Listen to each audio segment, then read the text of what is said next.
Let's go. There is an absolute, undeniable, and universally understood law in the world of professional sports. You can manipulate the media narratives, you can construct elaborate public relations campaigns, you can pay for blue-check social media influencers to spread your preferred talking points, and you can even deploy armies of digital bots to hijack meaningless internet polls.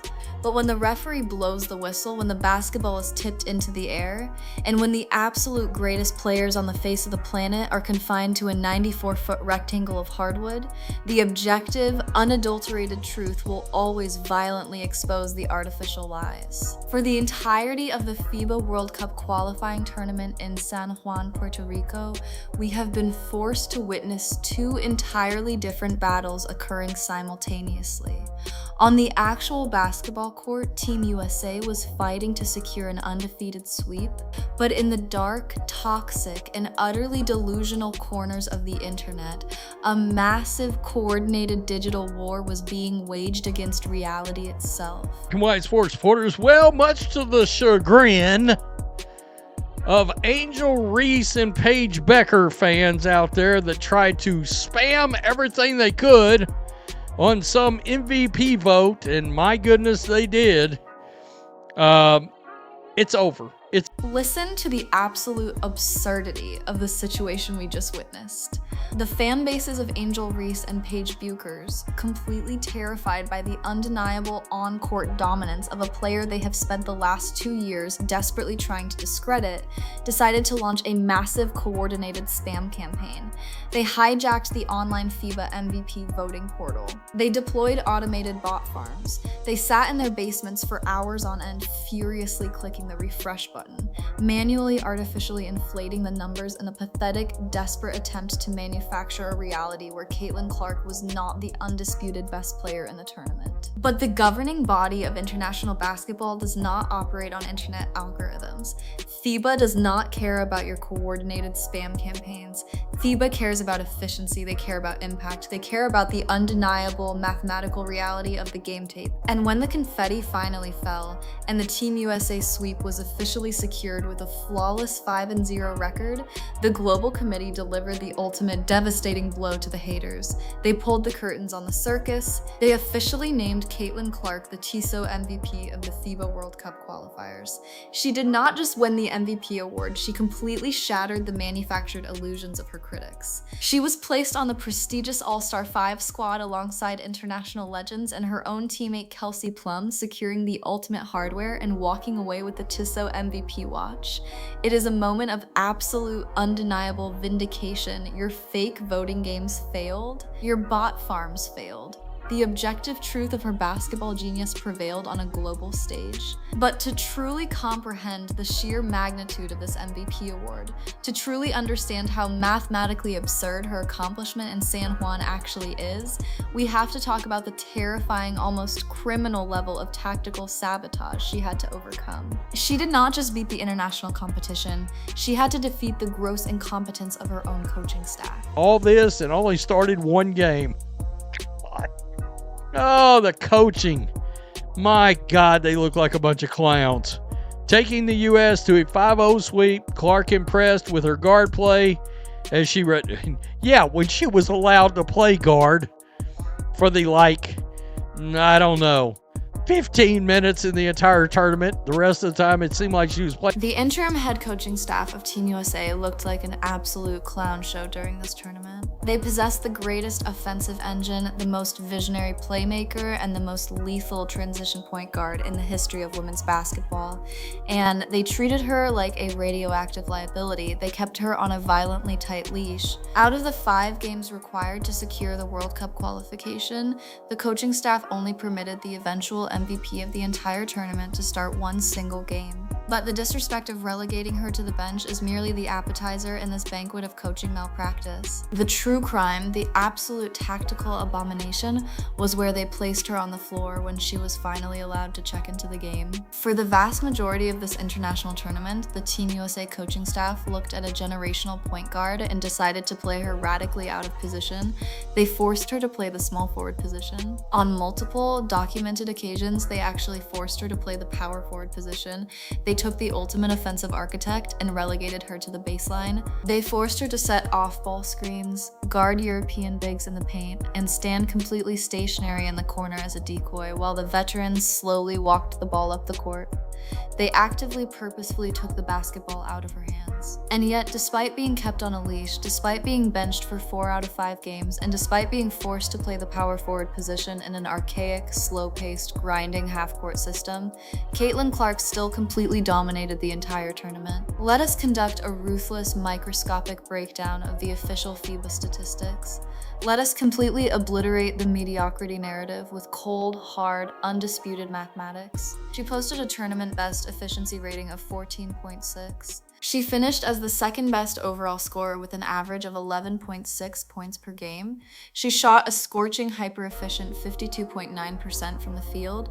She recorded a tournament best 6.4 assists per game. But if you dig even deeper into the advanced analytics, the absolute sheer dominance becomes even more terrifying.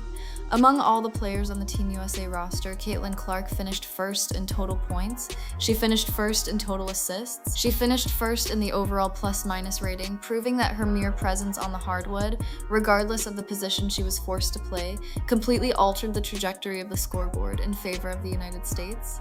And then there is the ultimate statistical anomaly. The statistic that should have every single one of her loudest critics permanently deleting their social media accounts an absolute shame. Caitlin Clark, a perimeter-oriented guard who is constantly slandered for supposedly lacking an interior game, finished first on the entire Team USA roster in 2-point field goal percentage.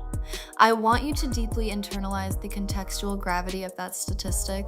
Team USA deployed a massive dominant front court. They featured imposing interior bigs and traditional centers whose entire offensive existence revolves around catching the basketball within 3 feet of the rim and executing high percentage post-ups.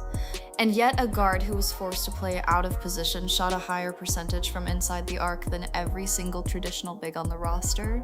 It is a statistical oxymoron. It proves that she possesses elite footwork, surgical mid-range touch, and finishing ability that completely defies traditional basketball logic. And the terrifying reality for the rest of the world is that her statistics, as dominant as they are, were actually artificially deflated by the players around her. She was absolutely dishing the ball out.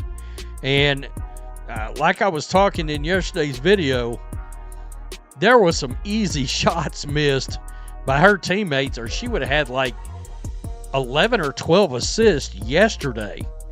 But that's something you can't control. If you actually sit down and watch the unedited game tape of this tournament, you will see a point guard operating on a completely different processing frequency than her teammates. She was routinely threading impossible needles. She was delivering perfectly placed, laser-guided transition passes right into the shooting pockets of her teammates, and time after time, those teammates simply failed to execute.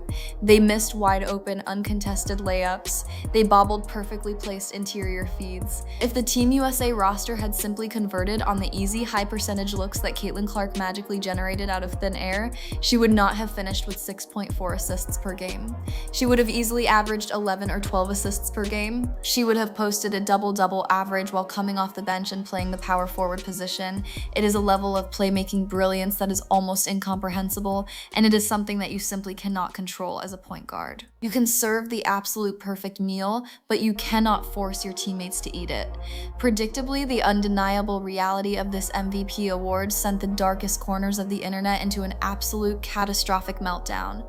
We are talking about a generational level of pure, unadulterated panic. The fan bases that spent the last 48 hours artificially inflating an online poll suddenly had to face the brutal, uncompromising light of day. All of a sudden, she just miraculously got like 600,000 views on that MVP voting. That sham MVP voting that got hijacked by a bunch of bots. I literally saw somebody, by the way, an Angel and Paige supporter, admit online they had spent all day. They were in absolute shambles. You literally had individuals hiding behind anonymous avatars, publicly admitting on social media that they had wasted an entire day of their actual real lives, rapidly clicking a refresh button to vote against a player who didn't even know they existed.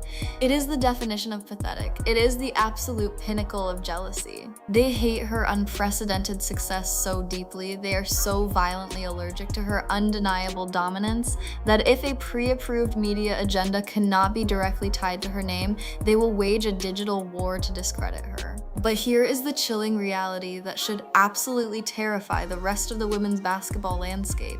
This was just the appetizer. This was Caitlin Clark operating on a chokehold leash, forcefully played completely out of position, coming off the bench, and playing alongside teammates who routinely fumbled perfectly timed, laser-guided interior passes. And she still walked away with the ultimate MVP hardware. She still secured the coveted Tissot watch while the rest of them watched from home. Now the international qualifiers are over. Now the WNBA season is rapidly approaching, and make absolutely no mistake, the target on her back has never been larger. The established veterans, the hyper-jealous rookies, and the delusional rival fan bases are going to come after her with an unprecedented level of aggression. They are going to try to physically intimidate her on the court, and the league's front office will likely sit back and do absolutely nothing about it.